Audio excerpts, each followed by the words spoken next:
Hello and welcome back to my YouTube channel the Ashish express. क्या हाल चाल है आप सबके। और आज हम लोग बात करने वाले हैं सीआईएसएफ कांस्टेबल ड्राइवर की जो 2025 की न्यू वैकेंसी आई है, उसमें से 1124 पद जो हैं उसके बारे में हम लोग आज बात करने वाले हैं कि हैवी लाइसेंस इसमें मांगा है, लाइट लाइसेंस है, एज क्या है, सिलेबस क्या है, यहाँ तक की जो इसकी पूरी जानकारी है, जो संपूर्ण जानकारी है, उसके बारे में आज हम लोग डिस्कस करने वाले हैं कि इसमें क्या क्या चीज़ें हमें चाहिए। हाँ, इसका जो एज लिमिट क्या है, सिलेबस क्या है, ये सारी की सारी चीज़ों के बारे में हम लोग आज डिस्कस करने वाले हैं। ठीक है, तो वीडियो को करते हैं स्टार्ट। तो सबसे पहले देखो आप, सीआईएसएफ जो कि सेंट्रल इंडस्ट्रियल सिक्योरिटी फोर्स जो है, ये इन्होंने जो है ना कांस्टेबल ड्राइवर की वैकेंसी जो है driver cum pump operator recruitment 2024 जो है फायर सर्विस की, तो इसमें जो है शॉर्ट डिटेल में जैसे कि आप इंपॉर्टेंट डेट की बात कर लेते हैं हम लोग। इंपॉर्टेंट डेट जो है इसका एप्लीकेशन फॉर्म फिलअप होना स्टार्ट हो जाएगा हमारा 3 फरवरी से। कब से? 3 फरवरी से इसका फॉर्म फिलअप स्टार्ट हो जाएगा। उसके बाद जो इसका लास्ट डेट है वो 4 मार्च 2025, 4 मार्च 2025 तक इसका लास्ट डेट है फॉर्म फिलअप का। उसके बाद जो 4 मार्च 2025 है वो इसका एग्जाम फी का लास्ट डेट है पेमेंट करने का भी। ठीक है, एग्जाम डेट की बात करें तो एग्जाम डेट जो है शेड्यूल के हिसाब से exam date as per schedule वो आपको नोटिफाई कर दिया जाएगा। एडमिट कार्ड की बात करें तो आपके एग्जाम से पहले एडमिट कार्ड आपको आपके ईमेल पे भेज दिया जाएगा। और उसके बाद हम लोग एप्लीकेशन फ़ी की बात करें, एप्लीकेशन फ़ी में जो जनरल ईडब्ल्यूएस और ओबीसी है उनके 100 रुपये लगने वाले हैं, और एससी और एसटी ईएसएम उनके 1 भी रुपये नहीं लगेंगे। और आप जो है एग्जाम फी को डेबिट कार्ड के थ्रू से, क्रेडिट कार्ड के थ्रू से और नेट बैंकिंग के थ्रू से पे कर सकते हो। ठीक है, यहाँ तक आपको समझ में आया। उसके बाद आगे देख लेते हैं, जो एज लिमिट की बात है वो है 4/3/2025, मतलब कि जो आपका क्लोजिंग डेट है रिसिप्ट का, ऑनलाइन फॉर्म भरने का क्लोजिंग डेट है, उस तारीख को आपको उस तारीख तक मतलब कि डिसाइड किया जाएगा कि आपका एज लिमिट कब तक का लिया जाएगा। लेकिन जो मिनिमम एज है वो 21 साल है और मैक्सिमम एज है वो 27 साल है। ठीक है, और एज रिलैक्सेशन की बात करें, एक्स्ट्रा मिलने वाला है वो सीआईएसएफ कांस्टेबल ड्राइवर की रिक्रूटमेंट रूल के हिसाब से 2024 का। ठीक है, उसके हिसाब से आपको एज रिलैक्सेशन का भी फायदा देखने को मिलेगा। उसके बाद हम लोग वैकेंसी डिटेल की बात करें तो 1124 पोस्ट, जिसमें से टोटल पोस्ट जो कांस्टेबल ड्राइवर के हैं वो 845 है। उसके बाद constable driver cum pump operator जो है 279 पोस्ट है। ठीक है, उसके बाद जो है ड्राइवर की एलिजिबिलिटी की बात करें तो ये जो है only for male candidate, female candidate के लिए है भैया नहीं है, ओनली फॉर मेल कैंडिडेट यहाँ पे साफ साफ लिखा हुआ है। ठीक है, क्लास की बात करें तो क्लास 10th जो है मैट्रिक पास्ट एग्जाम, वो कोई भी बोर्ड हो इंडिया में जो रिकॉग्नाइज्ड बोर्ड है इंडिया का वो होना चाहिए, और क्लास 10th पास होना चाहिए। ठीक है, ड्राइविंग लाइसेंस की बात कर लेते हैं हम लोग। ड्राइविंग लाइसेंस जो है इसमें हैवी मोटर व्हीकल और transport vehicle slash light motor vehicle slash motorcycle with gear, ये जो है हैवी एचएमबी जिसको बोलते हैं, और एक एलएमबी, ये लाइसेंस होने चाहिए। और ये जो मोटरसाइकिल विथ गियर है, एलएमबी का मतलब 4 व्हीलर होता है, 4 व्हीलर वाला जो है वो एलएमबी उसको बोलते हैं, उसी के अंदर में हमारा मोटरसाइकिल वाला भी आ जाता है। ठीक है, एचएमबी मतलब क्या होता है, जो बड़ी गाड़ियाँ होती है हमारी, हैवी मोटर व्हीकल, जो बड़ी गाड़ियाँ जो 12 चक्के 13 चक्के 15 चक्के की गाड़ियाँ होती है, 13 चक्के और 15 चक्के की तो नहीं होती है, उससे ज़्यादा, तो जो बड़ी बड़ी गाड़ियाँ आप समझ लो, बड़ी बड़ी गाड़ियों के लिए एचएमबी मांगा जाता है। एचएमबी मतलब हैवी मोटर व्हीकल। ठीक है, और 3 साल का जो है एक्सपीरियंस मांगेगा एचएमबी, ट्रांसपोर्ट व्हीकल और एलएमबी और मोटरसाइकिल विथ गियर में। बहुत सारे लोग क्या करते हैं ना, बहुत पहले ही जैसे कि अभी फॉर्म आया और आज से 1 साल पहले जो लोगों ने ड्राइविंग लाइसेंस बनाया है, शायद उसका होगा या नहीं उसका पता नहीं भाई, देख लेना वो। लेकिन यहाँ पे जो एक्सपीरियंस है 3 साल का ड्राइविंग एक्सपीरियंस मांगा है, और यहाँ पे आप देख सकते हो एचएमबी भी है, ट्रांसपोर्ट व्हीकल और एलएमबी भी है, तो 3 साल का ड्राइविंग एक्सपीरियंस भी मांगेगा। ये होगा या नहीं होगा इसकी अभी कोई पुष्टि हुई नहीं है वैसे, ये शॉर्ट डिटेल है, शॉर्ट नोटिफिकेशन। उसके बाद हाइट की बात करें तो 167 सेंटीमीटर की है, मतलब कि आपका जो हाइट होना चाहिए 167 सेंटीमीटर होना चाहिए, मतलब कि चेस्ट जो है 80 से 85 सेंटीमीटर। उसके बाद रनिंग की बात करें तो 800 मीटर रनिंग है आपका, वो आपको 3 मिनट 15 सेकेंड में कंप्लीट करना पड़ेगा। उसके बाद जो लॉन्ग जंप है, लॉन्ग जंप मतलब यहाँ से लेकर के यहाँ तक ऐसे करके आपको कूदना है, यहाँ से यहाँ तक, इसको क्या बोलते हैं, लॉन्ग जंप। 11 फीट का लॉन्ग जंप होगा ये, 11 फीट। उसके बाद जो है 3 चांस आपको दिए जाएंगे, कितने? 3 चांस लॉन्ग जंप के लिए। उसके बाद है हाई जंप। हाई जंप क्या होता है, यहाँ से इतना दूर ऊपर, ये यहाँ से आपको ऐसे करके कूदना होता है, यहाँ से रस्सी बंधी होती है, उसको बोलते हैं हाई जंप। इसमें जो है आपको 6 फीट, ये जो है ये कितना 6 फीट आपको कूदना पड़ेगा और ये 3 चांस आपको दिए जाएंगे। उसके बाद अगर आपको फॉर्म फिलअप करना है ना तो जो है और भी डिटेल है नोटिफिकेशन के, वो आप नोटिफिकेशन को डाउनलोड कर लो और वहाँ पे आप देखो, ठीक है। फुल नोटिफिकेशन डाउनलोड करके ही आप फॉर्म को फिलअप करना।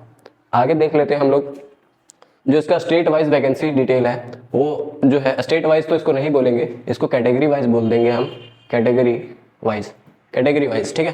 पोस्ट नेम जो है कांस्टेबल ड्राइवर डायरेक्ट, उसका जो यूआर है, UR EWS, OBC, SC, ST और टोटल पोस्ट कांस्टेबल ड्राइवर का 845, उसके बाद constable driver cum pump operator जो है उसका टोटल पोस्ट 279, ठीक है। उसके बाद यूआर में जो है 344 पोस्ट है, ईडब्ल्यूएस में 84 पोस्ट, ओबीसी के लिए 228, एससी के लिए 126, एसटी के लिए 63 और ये सारे पोस्ट को मिला के टोटल हमारा यहाँ पे 845 है। उसी प्रकार से यहाँ पे UR, EWS, OBC, SC, ST का मिला के जो है constable driver cum pump operator का दिया हुआ है, ठीक है। उसके बाद यहाँ पे आप देख सकते हो जो आपका एप्लीकेशन सबमिट होगा ना वो https://CISFRECTT.CISF.gov.in इस साइट से आप फॉर्म को फिलअप ऑनलाइन मोड से भर सकते हो और इसका कोई अदर मोड नहीं है। ऐसा नहीं है कि आप ऑफलाइन भर दो, ठीक है। ऑफलाइन भी पहले होता था, ऑफलाइन नहीं है, ऑनलाइन भी आपको फॉर्म फिलअप करना पड़ेगा और ये उसकी वेबसाइट रहेगी, ठीक है। आप CISF की ऑफिशियल वेबसाइट से इसको फिल कर सकते हो। तो कॉल और लेटर एडमिट कार्ड की जो बात है वो जो है आपके वेबसाइट पे ही इशू किया जाएगा, आप वहाँ से डाउनलोड कर सकते हो। आपको कोई भी जो है भेजा नहीं जाएगा पोस्ट ऑफिस के थ्रू से कि आपको पोस्ट ऑफिस के थ्रू से आपका एडमिट कार्ड जाएगा, आपको वेबसाइट से ही डाउनलोड करना पड़ेगा, ठीक है। सबसे पहले हम लोग बात करते हैं PET PST, physical efficiency test और डॉक्यूमेंटेशन फिर ट्रेड टेस्ट। ये तीनों हो जाने के बाद आपका रिटर्न का एग्जाम होगा। उसके बाद आपका डिटेल मेडिकल DME जिसको बोलते हैं डिटेल्ड मेडिकल एग्जामिनेशन होगा। तो ये सबसे पहले प्रोसेस हमारा PET का होगा जिसको हम लोग फिजिकल एफिशिएंसी टेस्ट बोलेंगे। उसके बाद हमारा रिटर्न का एग्जाम होगा, उसके बाद हमारा जो है वो मेडिकल का एग्जाम होगा, ठीक है।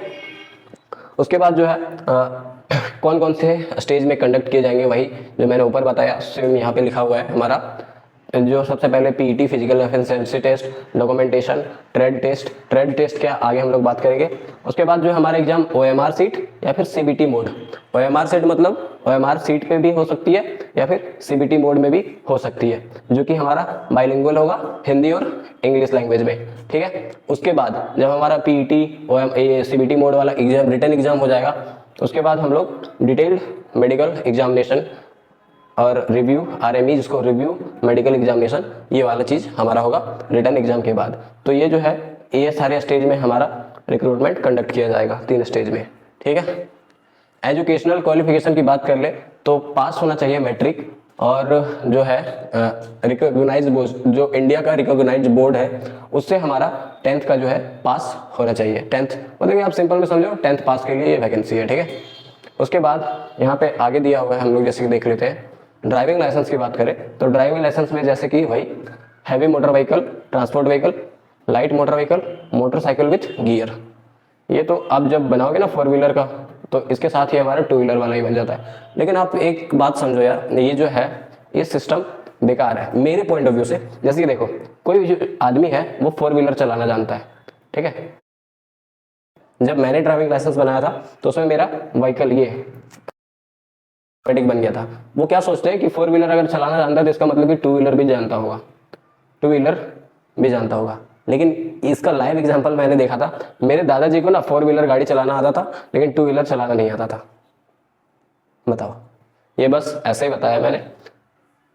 उसके बाद है हमारा फिजिकल स्टैंडर्ड की बात करते हैं तो general EWS SC OBC candidate उसका जो हाइट है 167 सेंटीमीटर और चेस्ट की बात करें तो 80 सेंटीमीटर होना चाहिए मिनिमम और एक्सपेंशन जो है 5 सेंटीमीटर। 5 सेंटीमीटर आपका जो चेस्ट है वो 80 सेंटीमीटर का होना चाहिए। उसके बाद 5 सेंटीमीटर आपको फुलाना पड़ेगा 80 सेंटीमीटर के बाद, तो वही 80-85 यहाँ पे दिया हुआ है, ठीक है। उसके बाद बहुत सारे लोगों को रिलैक्सेशन भी मिलते हैं हाइट में, जैसे कि हमारे जो गढ़वालीज हैं, कुमाऊनी हैं, गोरखाज हैं, डोगराज हैं, मराठाज हैं उनके लिए एक सर्टिफिकेट है दिया हुआ अपेंडिक्स डी में, इन सारे लोगों के लिए जो है। और जो हमारे स्टेट के हैं, सिक्किम स्टेट, नागालैंड, अरुणाचल प्रदेश, मणिपुर, त्रिपुरा, मिजोरम, मेघालय, असम, हिमाचल प्रदेश और जम्मू कश्मीर के, उसके लिए भी जो है अपेंडिक्स डी वाला जो सर्टिफिकेट है, डोमिसाइल सर्टिफिकेट और सर्टिफिकेट जो दिया हुआ है, उसमें आप फिल करके आप अपना ये एज रिलैक्सेशन पा सकते हो। आपके लिए जो हाइट है वो 160 सेंटीमीटर है और आपका जो मिनिमम चेस्ट का साइज मतलब चेस्ट का है वो 78 है, ठीक है। और आपको एक्सपेंशन 5 सेंटीमीटर। यहाँ तक समझ में आ गई बात। उसके बाद देखो आप, all candidate belonging to scheduled tribe, scheduled tribe के लिए, एसटी के लिए जो है 160 सेंटीमीटर हाइट मांगी गई है और जो मिनिमम चेस्ट है वो 76 सेंटीमीटर और एक्सपेंशन तो सारे लोगों का 5 सेंटीमीटर है। वेट की बात कर लेते हैं हम लोग। वेट जो है ना, आपके हाइट और एज और मेडिकल स्टैंडर्ड, मतलब कि आपके हाइट और एज पे कितना वेट आपका होना चाहिए वो तब डिसाइड किया जाएगा, ठीक है। उसके बाद वही सारी चीज़ें, जिसके पास नौकरी है, नौकरी नहीं होना चाहिए, फ्लैट फुट नहीं होना चाहिए, वारिकस नहीं होने, वारिकस वेन मतलब जो नसें निकल जाती है वो नहीं होनी चाहिए, और भी स्क्विंट इन आइज, और ये मेंटली एंड बॉडीली हेल्थ, ये सारी चीज़ें नहीं होनी चाहिए। फिर आई साइट वाला आप पूरा नोटिफिकेशन में देख लेना जब आप फॉर्म फिलअप करोगे, यहाँ पे शॉर्ट में आपको बता दिया जाता है। उसके बाद है ऑनलाइन एप्लीकेशन फॉर्म जो है, जब आप फिल करोगे तो अपलोड क्या क्या करना है आपको, क्या क्या डॉक्यूमेंट की जरूरत पड़ेगी। जैसे कि हमारा जो है फोटोग्राफ मतलब कि ऐसा होना चाहिए 3 महीने बाद का नहीं, 3 महीने मतलब कि करंट का फोटो आपको अपलोड करना है, ठीक है। और जो यहाँ पे है जैसे कि not more than 3 month old from the date of publication for this notification. मान लो कि जो नोटिफिकेशन का डेट है ना, उससे 3 महीना पहले का फोटो आप अपलोड नहीं कर सकते हो, आप अभी का अपलोड करना, ठीक है। मतलब कि न्यू फोटो, अभी करंट रिसेंट टाइम वाला फोटो आपको अपलोड करना है, जो कि फॉर्मेट जेपीजी फॉर्मेट का होगा और 20 केबी से लेकर के 50 केबी तक आपको अपलोड करना है, ठीक है। और डायमेंशन की बात की गई है, वो 3.5 सेंटीमीटर विड्थ और 4.5 सेंटीमीटर का हाइट होना चाहिए फोटोग्राफ का, ठीक है। जिसमें से आपको विदाउट कैप, कोई चश्मा नहीं पहनना चाहिए, और जो है कान जो है वो दोनों विजिबल होने चाहिए फोटोग्राफ में, ठीक है। चश्मा आप नहीं पहन के खिंचा सकते, कोई टोपी पहन के खिंचा नहीं सकते, ठीक है। ये तो जितने भी लोग फॉर्म भरते हैं उसको तो पता ही होगा फोटोग्राफ कैसे डालना है। उसके बाद आगे वही सारी चीज़ें हैं। नहीं तो अगर आप ऐसे क्लियर आपका फोटोग्राफ नहीं आएगा, आपका कान नहीं दिख रहा है, आप चश्मे पहन के फोटो खिंचाए, तो आपका फॉर्म जो है वो रिजेक्ट कर दिया जाएगा, ठीक है। आगे हम लोग देखते हैं सिग्नेचर। आपको स्कैन करना है जेपीजी फॉर्मेट में, 10 से 20 केबी में आप इसको सिग्नेचर को अपलोड कर सकते हो, जिसका विड्थ है वो 4 सेंटीमीटर और 2 सेंटीमीटर का हाइट होना चाहिए, ठीक है। उसके बाद अपलोडिंग ऑफ डॉक्यूमेंट, यहाँ पे जो है जितने भी चीज़ आपको वहाँ पे मांगे जाएंगे डॉक्यूमेंट अपलोड करते टाइम, तो वो भी जो है वो पीडीएफ फॉर्मेट होने चाहिए और वो भी 1 MB से ज़्यादा का नहीं होना चाहिए, ठीक है। उसके बाद फिजिकल एफिशिएंसी टेस्ट, इसके बारे में बात कर लेते हैं डिटेल में। जैसे कि जो है, जो भी कैंडिडेट हाइट बार मतलब जिसका हाइट कंप्लीट हो जाएगा, जिसका हाइट जो है वो, जो लोग सेलेक्ट हो जाएंगे हाइट में, जिसका हाइट हो जाएगा, उसके बाद जो है हाइट बार है भाई HBT, हाइट बार टेस्ट। उसके बाद फिजिकल स्टैंडर्ड टेस्ट, PST जिसको बोलते हैं, फिजिकल स्टैंडर्ड टेस्ट। उसके बाद है physical efficiency test will be qualifying in nature. तो PET इवेंट जो है 800 मीटर का रनिंग होगा, आपको जो है 3 मिनट 15 सेकंड में कंप्लीट करना है। Long jump 11 feet 3 chance, high jump 3 feet 6 inch 3 chance, ठीक है। ऐसे करके आप फिजिकल एफिशिएंसी टेस्ट के बारे में जान गए। उसके बाद ट्रेड टेस्ट, पीछे मैंने बोला था ट्रेड टेस्ट क्या है, मतलब कि आपको इसको क्वालिफाई करना है। 50 मार्क्स का आपका driving test for light vehicle जिसका होगा उसका ड्राइविंग टेस्ट होगा, 50 मार्क्स का ये टेस्ट होगा। आपको क्वालिफाई करने के लिए 25 मार्क्स लाने पड़ेंगे। उसके बाद ड्राइविंग टेस्ट जो होगा हैवी व्हीकल के लिए 50 मार्क्स के होंगे, उसमें भी आपको 25 नंबर लाने पड़ेंगे इसको क्वालिफाई करने के लिए।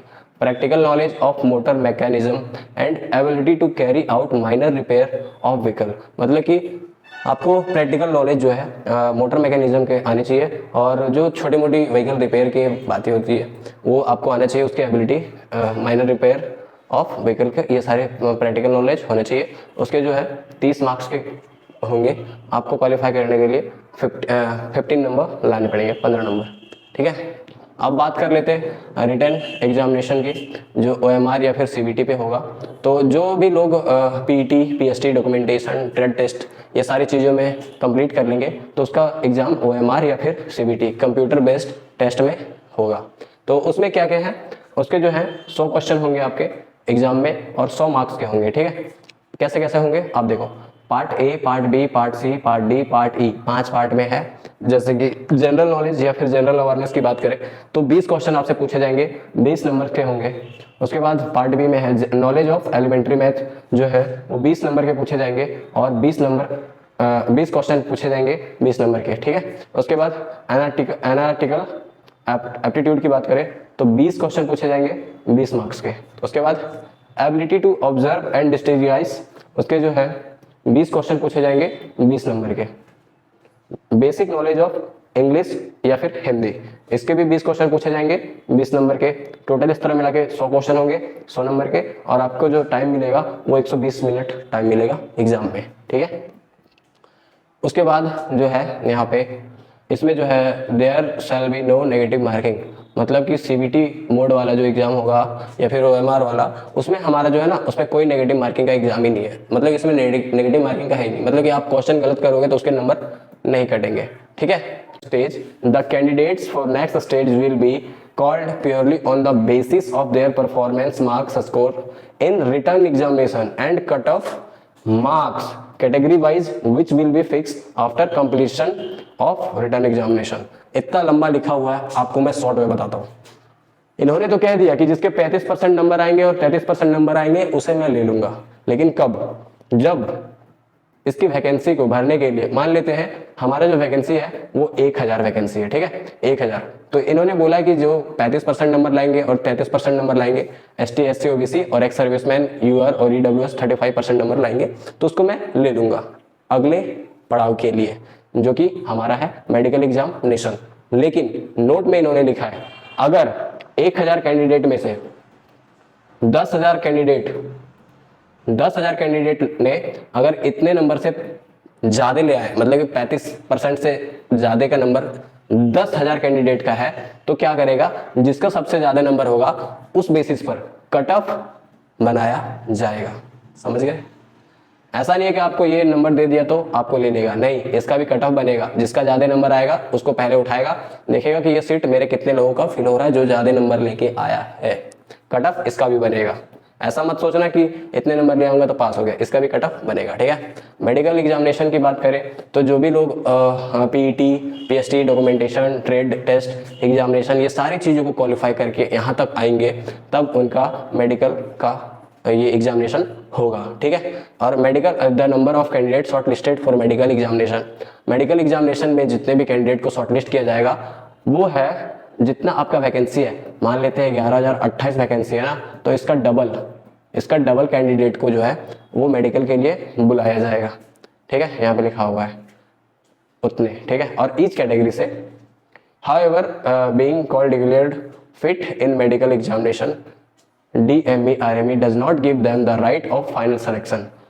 और अगर आपको मेडिकल में फिट कर दिया जाता है तो इसका मतलब ये नहीं है कि आपको फाइनल सिलेक्शन मिल ही गया। Thus their claim for selection on such ground will be not entertained। देखो ये बोल रहा है कि अगर आप मेडिकल में फिट हो जाते हो ना तो आपको, इसका मतलब नहीं कि आप सेलेक्ट हो गए हो, सिलेक्शन आपको उसी हिसाब से मिलेगा, मेरिट के हिसाब से, ठीक है, मेरिट के हिसाब से ही आपको सिलेक्शन मिलने वाला है।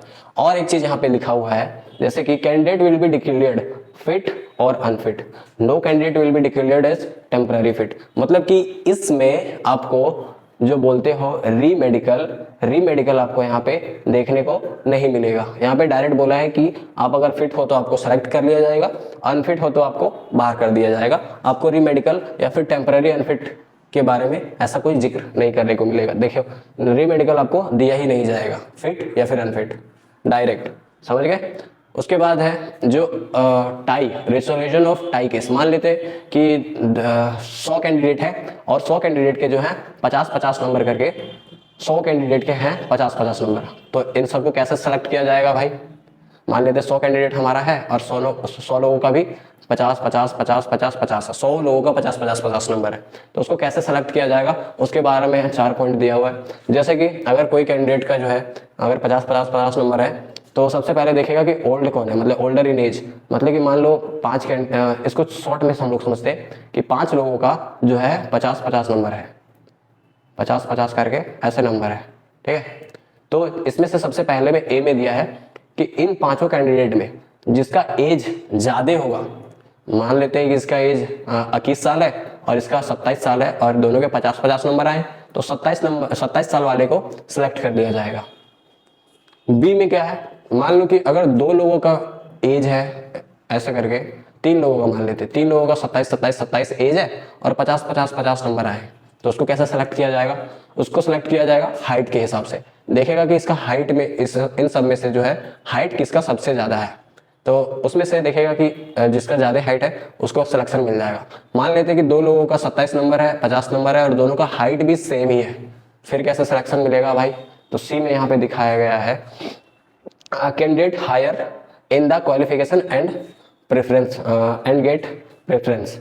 जैसे कि यहाँ पे बोला है कि इन दोनों में से, मान लेते हैं ये दोनों में से जिसका भी 27 नंबर और 50 नंबर और 27 एज भी और हाइट भी मिल गया, तो इनमें से जिसका ज़्यादा क्वालिफिकेशन होगा उसको सेलेक्ट किया जाएगा।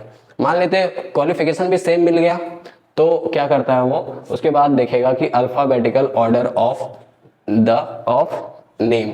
मान लो अल्फ़ाबेटिकल ऑर्डर मतलब कि ये जो कैंडिडेट का नाम है उसका नाम है आशीष और ये जो कैंडिडेट का नाम है उसका नाम है अभिषेक, ठीक है। तो इन दोनों में से किसको सेलेक्ट किएगा?